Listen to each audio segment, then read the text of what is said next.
Selamat datang di channel Cik Gentar, jangan lupa subscribe dan klik tombol loncengnya, agar Cik Gentar bisa tumbuh besar dan tidak jadi anak kecil terus, terima kasih. Pendeta tahu paruh baya itu jatuh ke lantai dengan ekspresi menyakitkan di wajahnya. Karena ular pemakan yin terhubung ke jantung pendeta tahu paruh baya, ketika ular pemakan yin dirobek oleh David, jantungnya juga terluka parah. Kultivasi pendeta tahu setengah baya tidak lemah. Meskipun dia menderita luka berat, dia tidak mati, dia menutupi jantungnya dengan satu tangan, mengeluarkan botol porselen dari lengannya dengan tangan lainnya, membuka tutupnya dan menuangkan coklat tua pil, yang dia telan. Setelah menelan pil, butuh waktu lama bagi pendeta tahu setengah baya untuk memulihkan kulitnya, dan kemudian dia perlahan bangkit dari lantai. Kemudian mata segitiga tahu setengah baya menunjukkan keganasan, dan dia berkata dengan galak, "Kamu bocah, kamu benar-benar menghancurkan ular pemakan yin saya berselisih dengan Anda." Setelah mengatakan ini, tahu setengah baya mengeluarkan ponselnya, "Saya menghubungi nomor Liu Xiaojie lagi." Panggilan itu terhubung dengan cepat, dan pendeta tahu paruh baya itu segera berkata kepada Liu Xiaojie, "Tuan Liu, di mana Anda sekarang?" Pendeta tahu yang malang itu memiliki sesuatu untuk didiskusikan bersamamu, jadi kamu bisa segera datang ke kuil Qingyun. Tapi Liu Xiaojie di ujung telepon terbatuk keras, dan kemudian dia berkata dengan suara serak, "Tuan Dao, aku di kantor perusahaan, tapi saya baru saja mengalami kecelakaan." "Apa yang terjadi padamu? Apakah ada yang salah?" Pendeta tahu paruh baya itu terkejut, dan kemudian bertanya kepada Liu Xiaojie. "Aku baru saja muntah darah." Liu Xiaojie berkata dengan nada yang sangat panik. Pendeta tahu paruh baya itu segera bertanya kepada Liu Xiaojie, "Apakah kamu memiliki tanda-tanda sebelum muntah darah?" "Dahi, dan kemudian, saya tidak bisa menahan muntah darah." Setelah Liu Xiaojie menceritakan sejarah muntah darahnya, dia bertanya kepada pendeta tahu paruh baya dengan cemas, "Guru tahu, tubuh saya selalu sehat. Sekarang saya tiba-tiba muntah darah. Apa yang terjadi?" Pendeta tahu paruh baya berpikir sejenak, dan kemudian berkata kepada Liu Xiaojie, "Tuan Liu, seharusnya formasi bunga persik di kantor Fu Yinghong, yang telah dihancurkan oleh seseorang, dan kemudian kekuatan sihir menjadi bumerang. Itu menyebabkan kamu memuntahkan darah." Taois, formasi bunga persik yang mengantuk di kantor Fu Yinghong, benar-benar hancur. Liu Xiaojie panik saat mendengarnya. Inti dari formasi bunga persik adalah jimat terlarang yang dibuat dengan hati dan darah Anda, dan itu hanya bisa efektif jika terhubung ke hati Anda.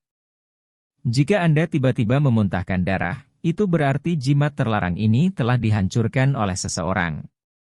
Serangan balik.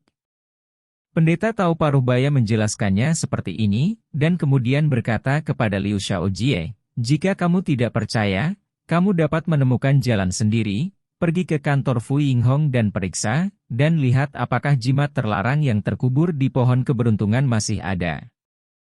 Tidak. Jika tidak, maka itu bisa membuktikan tebakanku." "Oh, sekarang Fu Yinghong tidak ada di perusahaan, maka aku akan mencari cara untuk segera pergi ke kantornya." Mendengar pengingat dari pendeta tahu paruh baya, Liu Xiaojie menjadi semakin cemas. Setelah mengatakan ini, dia menutup telepon, berjalan keluar dari kantornya, dan memasuki lift. Liu Xiaojie naik lift ke lantai atas, di luar kantor Fu Yinghong. Kantor Fu Yinghong ada sendirian di lantai atas gedung markas sialan, karena dia menyukai perasaan ini, dan dia juga mengelola kantor dengan sangat ketat, dengan kontrol akses berkode, dan ada kamera pengintai di luar koridor. Tapi ini semua sulit bagi Liu Xiaojie, karena dia adalah wakil presiden perusahaan, posisinya kedua setelah Fu Yinghong, dan dia selalu dipercaya dan digunakan kembali oleh Fu Yinghong. Lantai atas Fu Yinghong dirancang oleh tim profesional yang disewa oleh Liu Xiaojie. Liu Xiaojie sudah punya ide tentang Fu Yinghong, jadi dia merahasiakannya. Dia tidak hanya tahu kata sandi untuk kontrol akses kantor Fu Yinghong, tetapi dia juga tahu cara menyalakan kamera pengintai di koridor di lantai atas. Oleh karena itu, Liu Shaojie dapat menyelinap ke kantor Fu Yinghong tanpa diketahui siapapun, dan melakukan penyelidikan pengawasan. Dan sekarang, Liu Shaojie memanfaatkan ketidakhadiran Fu Yinghong dan menggunakan metode yang sama untuk menyelinap ke kantornya lagi. Setelah menyelinap ke kantor Fu Yinghong, Liu Shaojie segera pergi ke pohon keberuntungan dan mencari dengan hati-hati. Segera, Liu Shaojie menemukan bahwa jimat terlarang yang terkubur di bawah pohon keberuntungan memang hilang. Hasil ini membuat Liu Shaojie sangat khawatir. Dia segera menyadari bahwa jika formasi bunga persik dihancurkan, dia mungkin akan menemukan bahwa dia sedang memata-matai Fu Yinghong. Dan Liu Shaojie tahu bahwa jika Fu Yinghong mengetahui niatnya, dengan karakternya yang kuat, dia tidak akan mentolerirnya. Semakin Liu Shaojie memikirkannya, semakin dia ketakutan. Dia buru-buru meninggalkan kantor Fu Yinghong, bahkan gedung markas perusahaan Yalan, dan berkendara menuju Kuil Qingyun, di pinggiran tenggara Jiangbei. Setelah tiba di Kuil Awan Jernih, Liu Shaojie menemukan bahwa pendeta Tao Paruhbaya sudah menunggunya di kuil. Tuan Liu, jimat terlarang telah ditemukan. Pendeta Tao setengah baya memandang Liu Shaojie begitu dia melihatnya, dan berkata langsung. Ya. Liu Shaojie mengangguk dengan tergesa-gesa, dan kemudian bertanya kepada pendeta Tao setengah baya, Tuan, jika Fu Yinghong tahu bahwa saya melakukan semua hal di kantornya, dia tidak akan membiarkan saya pergi dengan mudah. Saya sudah tahu bahwa Anda melakukannya. Pendeta Tao Paruhbaya itu melirik Liu Shaojie, dan kemudian mengatakan ini. Lalu apa yang harus saya lakukan? Liu Shaojie menjadi semakin panik. Tuan Liu, tenanglah. Pendeta Paruhbaya itu berkata dengan dingin. Tapi sekarang ada yang tidak beres, aku benar-benar tidak bisa tenang. Jika Fu Yinghong memanggil polisi, maka aku akan mati. Liu Shaojie masih merasa sangat ketakutan. Tuan Liu, Fu Yinghong tidak memiliki bukti nyata untuk membuktikan bahwa Anda melakukan hal-hal itu. Bahkan jika dia memanggil polisi, dia tidak dapat melakukan apapun terhadap Anda. Pendeta Paruhbaya itu mengingatkan Liu Shaojie. Bagaimana jika dia dapat menemukan buktinya? Liu Shaojie masih sangat khawatir, karena dia tahu bahwa Fu Yinghong adalah wanita yang sangat cakap, dan jika dia bertekad untuk menemukan buktinya, sangat mungkin baginya untuk melakukannya. Temukan. Lagi pula, hanya ada sedikit rahasia di dunia ini, dan meskipun Liu Shaojie sangat berhati-hati, dia bukanlah seorang profesional seperti mata-mata yang terlatih secara profesional, jadi dia akan meninggalkan beberapa petunjuk. Tuan Liu, bahkan jika dia memiliki bukti, jangan khawatir. Masalahnya belum sampai pada titik tidak bisa kembali. Pendeta Tao Paruhbaya itu berkata kepada Liu Shaojie lagi. Apakah kamu memikirkan solusi yang baik? Liu Shaojie bertanya dengan tergesa-gesa, hatinya tergerak ketika mendengar kata-kata itu. Awalnya rencana kita akan berhasil, tetapi Fu Yinghong tiba-tiba memiliki seorang ahli untuk membantunya, yang membuat perubahan besar. Pendeta Tao setengah baya berkata kepada Liu Shaojie, ahli yang membantu Fu Yinghong seharusnya adalah anak bernama David, jadi saya ingin mendapatkan Fu Yinghong. Kita harus menyingkirkan anak itu terlebih dahulu. Anak laki-laki bermarga David bukanlah orang biasa, dan tidak mudah untuk berurusan dengannya. Pendeta Tao Paruhbaya mengatakan ini, tetapi kemudian mencibir dan berkata, untungnya, kutukan terlarang terakhir yang diberikan oleh Tao yang malang itu pada Fu Yinghong tidak ditemukan olehnya. Jadi, selama kita mengendalikan Fu Yinghong dan membuat pengaturan terlebih dahulu, kita bisa memancing anak bermarga David ke dalam guci, membunuh dua burung dengan satu batu. Mata Liu Shaojie berbinar saat mendengar ini, cara yang baik. Pindao di sini sudah memiliki rencana untuk berurusan dengan anak laki-laki bermarga David itu. Tapi bagaimana mengendalikan Fu Yinghong harus diterapkan oleh Anda, Tuan Liu? Pendeta tahu paruh baya itu berkata kepada Liu Shaojie. Pendeta tahu, karena Fu Yinghong telah mencurigai saya, bagaimana saya bisa mengendalikannya? Liu Shaojie buru-buru bertanya kepada pendeta tahu paruh baya itu. Jie, aku punya caraku sendiri. Pendeta tahu paruh baya itu mencibir, lalu dia mengeluarkan lonceng berbentuk aneh dari jubah Taoisnya dan menyerahkannya kepada Liu Shaojie. Benda ini disebut lonceng penyerap jiwa. Seperti selama kamu membunyikannya di sebelah lonceng Fu Yinghong, pembatasan pamungkas pada tubuhnya akan dipicu, dan kemudian dia akan mengikutimu dengan patuh. Oh, ini hal yang bagus. Liu Shaojie buru-buru mengulurkan tangan dan mengambil Dementor Bell dengan ekspresi sinis di wajahnya. Dengan senyum nakal, Taois, dengan bel gila ini, akankah Fu Yinghong berada di bawah belas kasihanku? Tuan Liu, aku tahu kamu benar-benar menginginkan tubuh Fu Yinghong, tapi aku harus ingatkan kamu bahwa masalah ini jangan terburu-buru.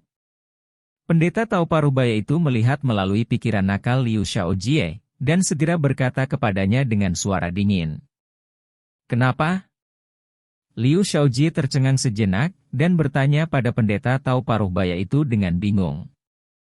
Karena pembatasan pamungkas yang ditempatkan padanya oleh Pindao memiliki efek perlindungan tertentu padanya.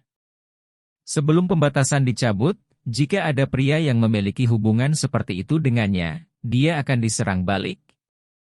Esensi dan darah akan dihisap hingga kering dan mati. Pendeta tahu paruh baya itu berkata kepada Liu Shaojie dengan dingin. Benarkah? Sangat menakutkan. Liu Shaojie sangat ketakutan sehingga wajahnya menjadi pucat ketika mendengarnya, tetapi ada sedikit keengganan. Ketika pendeta tahu paruh baya melihat ekspresi Liu Shaojie, dia tahu bahwa pria ini masih bertekad. Jadi cahaya dingin muncul di mata segitiganya, yang menghilang sesaat, lalu dia tersenyum dan berkata kepada Liu Shaojie, Tuan Liu, kamu ingin Fu Yinghong, Dao yang malang mengerti kamu dengan sangat baik. Tapi kamu tidak bisa makan tahu panas dengan tergesa-gesa, kamu telah mempersiapkannya selama bertahun-tahun, apakah kamu masih terburu-buru selama beberapa hari terakhir? Jangan lupa, rencanamu belum selesai. Oh, Taois, apa yang kamu katakan sangat masuk akal. Kalau begitu aku akan bersabar. Liu Shaojie buru-buru mengangguk ketika mendengar ini, dan kemudian bertanya pada pendeta Tao setengah baya, Taois, berapa lama waktu yang dibutuhkan untuk mengimplementasikan rencana ini? Bersabarlah selama beberapa hari lagi. Tunggu sampai anak laki-laki bermarga David meninggalkan Fu Yinghong dan melonggarkan kewaspadaan kita. Lalu kita akan melakukannya lagi. Taois paruh baya berkata kepada Liu Shaojie, dan berkata, akan membutuhkan waktu bagi pendeta Tao yang malang untuk melakukannya. Setelah persiapan yang matang, kita dapat memancing anak bermarga David ke sini dan menghancurkannya sepenuhnya. Oh, mengerti. Liu Shaojie mengangguk dengan tergesa-gesa, dan berkata, pendeta Tao akan mengambil tindakan, hahaha, apa yang kamu katakan, Guru Taois, membuatku semakin menantikannya. Liu Shaojie menjadi bersemangat lagi ketika dia mendengar kata-kata itu, dan berkata dengan lantang. Selama saya berhasil dalam karir saya tidak akan pernah melupakan kebaikan dan kebajikan besar dari pendeta Tao. Jie. Tuan Liu punya hati. Tao paruh baya berkata kepada Liu Shaojie sambil tersenyum, tetapi dia mencibir dalam hatinya, kamu bodoh, ketika kamu berhasil, itu akan menjadi kematianmu. Liu Shaojie tidak tahu bahwa pendeta Tao setengah baya telah merencanakan untuk membunuhnya, karena pikirannya sudah dipenuhi oleh harapan yang baik untuk masa depan. Saat ini, dua orang yang memiliki hantu sendiri berdiskusi lagi di Kuil Qingyun, bagaimana menerapkan rencana konspirasi mereka. Pada saat yang sama, mereka berada di kamar tidur Villa Fu Yinghong. Setelah David berurusan dengan ular pemakan yin, Fu Yinghong berhenti gemetar, dan seluruh tubuhnya lemas seperti lumpur. Saudari Hong, bagaimana perasaanmu sekarang? Melihat ini, David buru-buru bertanya pada Fu Yinghong. Aku merasa sangat lelah, jawab Fu Yinghong dengan suara rendah. Dia meneteskan keringat dan berbaring di tempat tidur dengan wajah pucat. Dia benar-benar terlempar oleh ular pemakan yin, lagi pula, benda itu menyedot banyak energi dan darahnya, membuatnya merasa lelah. David buru-buru mengulurkan tangan untuk merasakan denyut nadi Fu Yinghong, dan menemukan bahwa dia memang telah kehilangan banyak vitalitas, dan membutuhkan istirahat dan tonik yang baik sebelum dia bisa pulih. Saat mengambil denyut nadi Fu Yinghong, David samar-samar merasa bahwa denyut nadinya agak aneh, tapi David mengira itu adalah gejala sisa yang ditinggalkan oleh ular pemakan yin, jadi dia tidak mengingatnya. Fu Yinghong adalah sudah kelelahan saat ini setelah mengatakan itu pada David, dia tertidur lelap. Melihat ini, David berhenti mengganggunya. Namun, David menganggap bahwa Liu Shaojie tidak datang ke pengadilan, dan tangan hitam di belakang layar tidak ditemukan, keduanya merupakan ancaman besar bagi Fu Yinghong. Selama kedua orang ini tidak disingkirkan selama sehari, Fu Yinghong tidak akan aman. Tapi David juga tahu bahwa tidak mudah menyelesaikan masalah ini untuk sementara waktu. Liu Shaojie mudah dihadapi, tetapi pria di belakang layar adalah orang yang paling mengancam dan berbahaya. Dan David juga tahu bahwa jika tangan hitam di belakang layar gagal melawannya di udara, dia akan menderita serangan balik dalam keadaan seperti itu, selama dia menyembunyikan jejaknya dan ingin menemukan keberadaannya, itu akan sangat sulit. David juga berpikir bahwa jika dia berurusan dengan Liu Shaojie sekarang, tangan hitam di belakang layar mungkin akan menyembunyikan berita setelah dia mendengar berita itu. Tapi Liu Shaojie dan tangan hitam di belakang layar tidak menyerah pada Fu Yinghong. Selama mereka tidak menggerakkan Liu Shaojie, mereka pasti akan melakukan konspirasi melawan Fu Yinghong lagi. Apa yang paling dikhawatirkan David adalah dalang di balik layar melarikan diri atau bersembunyi, itu akan menyebabkan masalah yang tak ada habisnya. David menganalisis situasi saat ini dan menemukan bahwa dia cukup pasif, jadi setelah memikirkannya, dia memutuskan untuk mengambil risiko. Karena David telah melawan tangan hitam di belakang layar, dia sudah tahu bahwa orang ini tidak lemah, tapi dia masih yakin untuk menghadapinya. Selama dia bisa menemukan orang ini lagi, dia tidak akan pernah melepaskannya.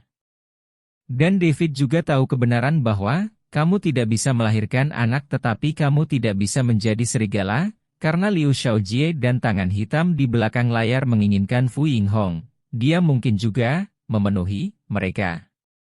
Jadi, David diam-diam menanamkan daya tarik jiwa pada Fu Yinghong yang sedang tidur. Apa yang disebut ketertarikan jiwa adalah teknik rahasia pelacakan yang menggunakan nafas jiwa untuk menemukan. Secara teoritis, selama seseorang masih hidup, jiwanya ada di dalam tubuh. Jadi selama pemandu jiwa ditempatkan pada siapapun, David dapat melacak keberadaan orang tersebut. Setelah menempatkan daya tarik jiwa pada tubuh Fu Yinghong, ponsel David tiba-tiba berdering. David buru-buru mengeluarkan ponsel dan melihat, nomor yang ditampilkan di layar adalah milik Luo Feisue. Ternyata David butuh 7 atau 8 jam untuk menyelesaikan masalah bagi Fu Yinghong ketika dia datang ke markas perusahaan Yalan. Dan Luo Feisue juga tertidur selama 7 hingga 8 jam di Istana Kemuliaan, dan baru sekarang terbangun. Setelah Luo Feisue bangun, dia tidak melihat David, jadi dia segera memanggilnya. Karena stimulasi yang diterima Luo Feisue berdampak besar padanya, dia menjadi lebih dekat dengan David, dan berharap dia akan bersamanya sehingga dia merasa aman. Setelah menjawab panggilan Luo Feisue, David memberitahunya bahwa dia akan pergi untuk menemaninya segera. Kemudian, David meninggalkan pesan untuk Fu Yinghong dan meninggalkan pesan di atasnya, memberitahunya bahwa dia akan kembali dulu, dan bahwa jika ada yang bisa dia lakukan kapan saja menghubungi dirinya sendiri, Pada saat yang sama, dia menulis resep untuk menambah qi dan darah pada catatan. Setelah menyelesaikan semua ini, David meninggalkan Villa Fu Yinghong, memanggil mobil Didi, dan pergi ke Shengshi Haoting. Setelah tiba di Istana Kemuliaan, David dan Luo Feisue terus beristirahat di ruang VIP Istana Kemuliaan selama 3 hari. Selama 3 hari ini, David tinggal bersama Luo Feisue sepanjang waktu, tetapi dia tidak berbicara padanya keintiman itu terjadi. Karena Luo Feisue mengalami malam berdarah itu, dan menyaksikan adegan tidak sedap dipandang, dari Simen Aotian dan kelompok tentara bayaran, dia sudah memiliki tingkat bayangan psikologis tertentu. Dalam keadaan seperti itu, David juga tahu bahwa Luo Feisue membutuhkan waktu untuk menemaninya dan menghangatkannya, untuk secara bertahap menghilangkan bayangan psikologisnya. Dan pertempuran David dengan pendeta Tau Paruh Baya juga menghabiskan banyak energi nyata. Jadi dalam 3 hari ini, selain menemani Luo Feisue, dia juga rajin berlatih. Karena David tahu bahwa cepat atau lambat Liu Xiaojie dan tangan hitam di belakang layar akan kembali, dan dia harus mempertahankan kondisi terbaiknya untuk menghadapi mereka. Dalam keadaan ini, 3 hari berlalu dengan cepat. Selama 3 hari ini, Fu Yinghong datang mengunjungi David dan Luo Feisue setiap hari, mengobrol dengan mereka, tetapi waktunya tidak lama, karena Liu Xiaojie tiba-tiba mengundang setengah dari mereka. Adalah liburan panjang bulan ini, jadi ada banyak pekerjaan di perusahaan yang harus dia tangani sendiri.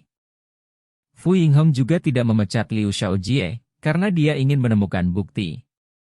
Selain Fu Yinghong, Li Xiaoyun adalah orang yang paling banyak mencari David. Karena David sibuk di luar, dan Li Xiaoyun telah tinggal sendirian di villa di Banshan Yaju selama beberapa hari.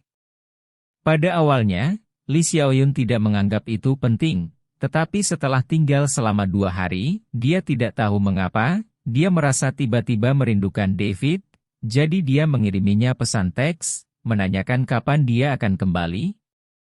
Tapi Li Xiaoyun lebih masuk akal, dia takut mengganggu David, jadi dia hanya mengiriminya pesan teks. Dan baru setelah jam 11 malam, David juga mengirim SMS kembali ke Li Xiaoyun, menyuruhnya kembali setelah beberapa hari bekerja. Kecuali untuk pesan teks Li Xiaoyun, baik Ding Wei dan Murong Fangfei menelepon David secara langsung. Baru pada saat itulah David tahu bahwa ketiga wanita itu, Ding Wei, Murong Fangfei, dan Wei Tianjiao, telah berkumpul bersama baru-baru ini, dan mereka hampir menjadi saudara angkat. Namun, Ding Wei dan Murong Fangfei jarang menelepon David, mereka terutama bertanya kapan dia akan kembali ke Balai Seni Bela Diri Wei Fengtang. Lalu ada beberapa salam harian. Karena kehadiran Murong Fangfei, gadis cantik ini memiliki banyak trik, banyak program, dan bisa bermain lagi, akibatnya Ding Wei dan Wei Tianjiao ditarik ke dalam air, olehnya dan mengikutinya gila selama beberapa hari. Wei Tianjiao sedikit lebih baik, bermain untuk bersenang-senang, bekerja sebagai pelatih paruh waktu di gim seni bela diri Wei Fengtang, tetapi dia melakukannya dengan cermat. Dan Ding Wei memiliki ritme, dizalimi oleh Murong Fangfei, karena mereka sering memanggil David bersama, dan skala kata-kata mereka tidak kecil. Dia bahkan berani membicarakan topik seperti, 1 menyeret 2, membunuh 2 burung dengan 1 batu. David sangat terkejut dengan situasi ini, tetapi pada saat yang sama, hatinya siap untuk bergerak. Lagi pula, Ding Wei dan Murong Fangfei memiliki perilaku yang intim dan ambigu dengannya. Pada awalnya, David cukup khawatir bahwa Ding Wei dan Murong Fangfei akan mengalami konflik, tapi sekarang kedua gadis itu sudah sedekat saudara. David bahkan membayangkan bahwa jika 1 menyeret 2, dan 2 burung dengan 1 batu, yang mereka katakan benar-benar bisa menjadi kenyataan, itu akan sangat mengasyikkan.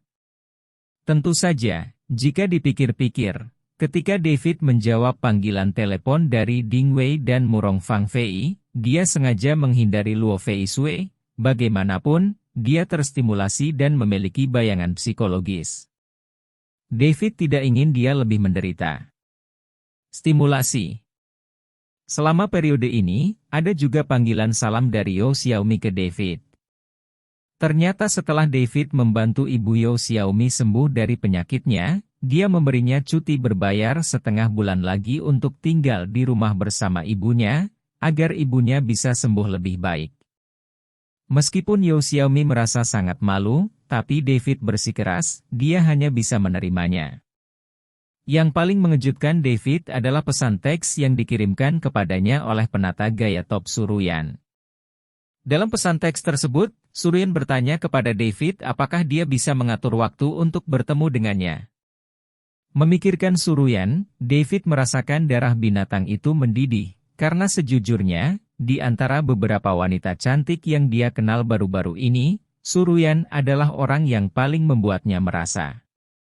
Karena Suruyan memiliki tubuh yin ganda yang sangat langka, dia memiliki ketertarikan yang tak tertahankan pada David. Dan David memiliki ketertarikan yang sama pada Suruyan. Oleh karena itu, David dengan cepat membalas SMS Suruyan, memberitahunya bahwa dia akan memberitahu dia segera setelah dia mengatur waktu. Setelah Suruyan menerima pesan teks, dia segera menjawab, "Oke," dan bahkan melampirkan hati merah, menantikan. Melihat pesan teks yang dibalas Suruyan, David menjadi semakin bersemangat. Ini berarti dia ada hubungannya dengan Suruyan. Memikirkan wajah cantik Suruyan, sosok yang menarik, dan aura yang unik, David tidak dapat menahan perasaan kewalahan. 3 hari kemudian, dengan ditemani David, suasana hati Luo Feisue pulih, dan kemudian meninggalkan Sheng Shihaoting bersama David, dan kembali ke perusahaan untuk bekerja. Lagi pula, Luo Feisue adalah presiden perusahaan Media Link. Seperti Fu Yinghong, dia sangat ambisius, dan bisnis perusahaan sedang berkembang pesat. Tentu saja, dia tidak bisa meninggalkan perusahaan terlalu lama.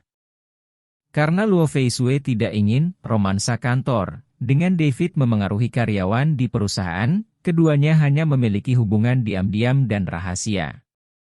Oleh karena itu, meskipun David dan Luo Feisue kembali ke perusahaan bersama, mereka masuk ke perusahaan satu persatu. Namun, ketika David masuk ke gerbang perusahaan di belakang Luo Feisue, dia melihat Zhen Yingjun, melambai padanya dengan seluruh kekuatannya. Jadi David berjalan mendekat. Pria itu, Zhen Yingjun, berinisiatif untuk datang dan merangkul bahu David, dengan seringai di wajahnya, "Hei, saudaraku, kamu dan Tuan Luo belum menunjukkan ini hari. Apakah kamu bersama?" Jangan bicara omong kosong. Jika kamu memberitahu Bos Luo, dia akan marah. David buru-buru berkata. Jangan lakukan ini denganku, nak. Zhen Yingjun memiliki ekspresi acuh tak acuh di wajahnya, lalu dia mengulurkan hidungnya, mengendus David beberapa kali, dan berkata dengan senyum aneh, "Saudaraku, kamu penuh darah. Baunya seperti musim semi." Bau musim semi seperti apa? David terkejut. Hehe, itu hanya selera pria dan wanita melalui kontak intim. Kamu tahu. Zhen Yingjun berkedip saat berbicara, terlihat seperti pengemudi tua. Bukan? Kamu juga bisa mencium baunya. Kamu anjing. David bergumam heran. Hei, aku adalah pengemudi veteran medali emas dari Link Media, orang yang berwibawa di bidang menjemput perempuan, dan hidungnya jelas lebih tajam daripada anjing. Zhen Yingjun tersenyum aneh dengan penuh kemenangan, lalu meletakkannya lengan di bahu David. Saudaraku, izinkan saya memberitahu Anda. Saya mencium bau parfum Tuan Luo pada Anda. Kamu. Kamu bisa mencium semuanya. Kata David dengan wajah tertekan. Karena Luo Feisue juga menggunakan parfum wanita, tetapi ini adalah parfum Air Yarui Mediterranean Waterman high-end yang sangat elegan dan segar. Dia satu-satunya yang menggunakan parfum ini di Link Company, jadi aromanya unik. Hei, kalian harus patuh dan mengatakan yang sebenarnya. Zhen Yingjun berkata kepada David dengan senyum aneh. Oke. Aku punya hubungan dengan Tuan Luo. David juga tahu bahwa Zhen Yingjun tidak bisa menyembunyikannya, jadi dia mengakuinya. Tapi dia segera mengingatkannya, kamu tidak boleh membicarakan masalah ini, kamu juga tahu karakter Tuan Luo. Saya mengerti. Saya mengerti. Zhen Yingjun mengangguk dengan tergesa-gesa. Lalu dia menyatukan tangannya dan memberi isyarat gerakan. Dia bertanya pada David dengan senyum main-main, saudaraku, apakah kamu seperti Tuan Luo? Belum. Jawab David dengan jujur. Sungguh? Bos Luo sangat cantik. Anakmu telah bersamanya selama beberapa hari, dan hal semacam ini tidak terjadi? Mata Zhen Yingjun membelalak, terlihat tidak percaya. Kepribadiannya cukup konservatif. Lagi pula, dia dan aku belum mencapai titik itu. David tidak ingin menjelaskan alasannya kepada Zhen Yingjun, jadi dia harus menjawab dengan samar seperti ini, lalu berinisiatif untuk mengubah topik, bagaimana denganmu? Bukankah kita sudah saling kenal? Dan mereka bisa bermain dengan segala macam hal, dan mereka sangat patuh. Saya bersamanya, itu sangat keren. Ketika Zhen Yingjun mendengar topik ini, dia langsung menjadi bersemangat. Kalau begitu selamat, kamu akhirnya menemukan lawan yang sebanding. David berkata kepada Zhen Yingjun dengan bercanda. Hei, aku sudah menganggapnya sebagai pacarku sekarang. Zhen Yingjun berkata seperti ini. Serius? David terkejut, dan buru-buru bertanya pada Zhen Yingjun. Karena dia tahu bahwa Zhen Yingjun sangat suka bermain, dan mengenal banyak gadis. Dia telah berkencan dengan setidaknya selusin gadis yang memiliki hubungan dekat dengannya, tetapi dia tidak pernah mengakui siapa pacarnya. Berkata, David tentu saja terkejut. Tentu saja aku serius. Zhen Yingjun mengangguk, dan kemudian berkata dengan nada serius yang jarang, namanya Aina Caroline, kecantikan khas Ukraina. Dia berasal dari keluarga artistik dan pandai menari. Perusahaan balet Ukran yang terkenal. Tapi ekonomi di sana tidak bagus, jadi dia datang ke Dahua kami untuk bekerja, dan dia bekerja di bar kucing malam Wang Xiao. Oh, jadi seperti ini. David mengangguk, dan lalu bertanya pada Zhen Yingjun, apakah kamu sangat menyukainya? Tentu saja. Zhen Yingjun mengangguk lagi, dan berkata, dia memiliki kepribadian yang baik, dan aku sangat menyukainya. Meskipun dia sudah punya pacar, dia sudah putus. Saya datang ke Dahua, dan saya sudah lama tidak bekerja di bar kucing malam. Dapat dikatakan bahwa saya tidak ternoda oleh kotoran, dan saya tidak mengotak-atik yang lain laki-laki. Saya bisa dianggap sebagai pacar kedua saya. Hokit. Bagaimanapun, Caroline benar-benar baik. Zhen Yingjun bangga dia tersenyum, dan berkata dengan penuh semangat, mungkin aku akan benar-benar menikahinya di masa depan, dan kemudian melahirkan beberapa ras campuran, pasti sangat indah. Aku bahkan memikirkan nama anak itu, oke. Oke, kau semakin lepas kendali. David melihat Zhen Yingjun hendak memasuki keadaan berceloteh, jadi dia buru-buru memotongnya. Oke. Jangan bicarakan itu dulu. Zhen Yingjun tidak punya pilihan selain menghentikan topik ini, dan kemudian bertanya kepada David Dao, ngomong-ngomong, saudaraku, karena kamu memiliki hubungan seperti itu dengan Tuan Luo, bagaimana dengan gadis cantik yang ditangkap di Nightcat Bar? David buru-buru menjawab. Lagi pula, Zhen Yingjun masih sangat jelas tentang apa yang terjadi antara dia dan Li Xiaoyun. Wow! Itu luar biasa. Zhen Yingjun mengacungkan jempol pada David, sejak putus dengan bajingan Alicia Amanda itu, aku menemukan bahwa kamu akhirnya menjadi tercerahkan. Keterampilan menggodamu telah meningkat pesat. Perusahaan, bisakah kamu tidak menyebutkan masalah ini? David buru-buru mengingatkan Zhen Yingjun. Jangan menyebutkannya jika kamu tidak menyebutkannya. Zhen Yingjun tersenyum, dan berkata kepada David, "Saudaraku, bukankah aku punya janji denganmu terakhir kali? Mengapa kita tidak membawa gadis kita sendiri dan pergi ke Binhai bersama? Malam ini, ayo pergi bersama." Ya. David berpikir sejenak, lalu mengangguk dan berkata, "Oke." Karena David tahu bahwa dia telah menghina Lee Xiaoyun selama beberapa hari, dan dia memposting begitu banyak SMS ke saya, bahkan merasa kesepian dan bosan. Oleh karena itu, segera setelah Zhen Yingjun mengajukan saran ini, David setuju. Pertama, dia ingin menemani Lee Xiaoyun, dan kedua, dia juga ingin mengenal Aina Caroline. Lagi pula, dia adalah pacar yang diakui Zhen Yingjun secara pribadi. "Malam ini, mari kita pergi ke Binhai Haiti bersama-sama." Melihat David setuju untuk turun, Zhen Yingjun menjadi bersemangat, lalu mengatakan ini. "Pergi dengan mobil?" David terkejut. "Oh, aku lupa memberitahumu, aku baru saja membeli mobil 2 hari yang lalu." "Hafal 6, hanya 100.000. Zhen Yingjun berkata dengan bangga kepada David, "Aku juga akan memiliki mobil di masa depan." "Hahaha. Selamat. Senang menyebutkan mobil barunya," kata David kepada Zhen Yingjun sambil tersenyum.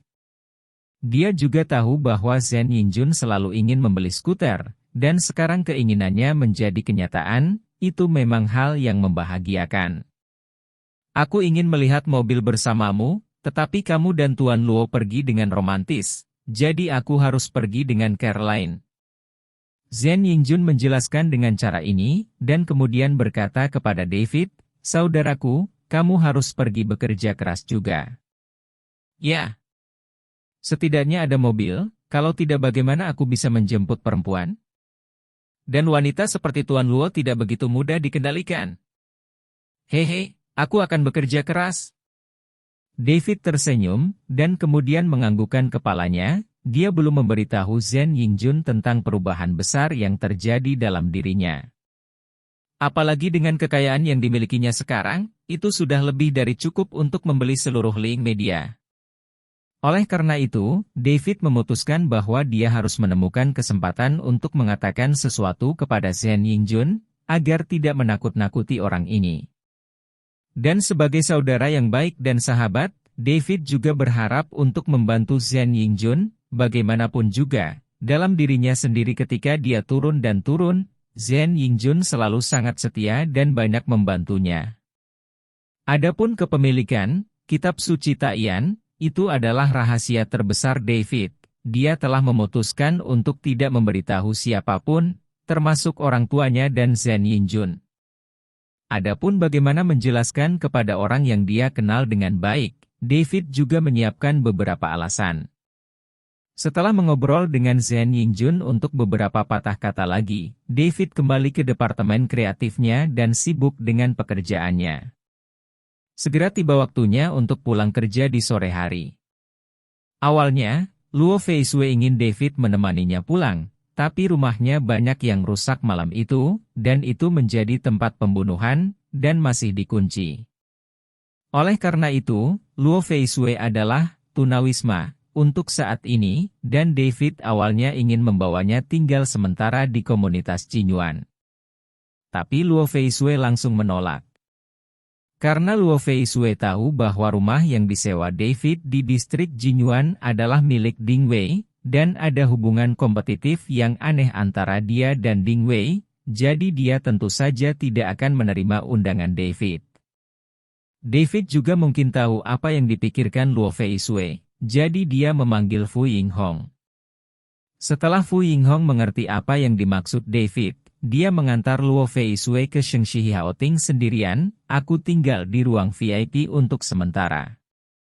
Awalnya, Luo Feisue berharap David juga akan tinggal bersamanya, tetapi David memberitahunya. Dia belum kembali ke komunitas Jinyuan selama beberapa hari, dan ingin kembali. Faktanya, ini adalah alasan David, karena dia sudah membuat janji dengan Zhen Yingjun, dan dia akan membawa Lee Xiaoyun bersamanya ke sisi Binhai untuk bersenang-senang di malam hari. Luo Feisue tidak tahu tentang ini, dan berpikir bahwa David ingin kembali untuk menemani Ding Wei, jadi dia sedikit sedih. Tapi dia tidak memaksa David untuk tinggal. Lagi pula, dia juga tahu bahwa Ding Wei adalah pacar sejati David. Di luar gerbang Ling Media, setelah melihat Fu Yinghong mengusir Luo Feisue, David merasa bersalah dan diam-diam memarahi dirinya sendiri. Oh, aku benar-benar semakin buruk. Namun, David setelah memarahi dirinya sendiri, dia menghentikan taksi dan menuju Banshan Yaju.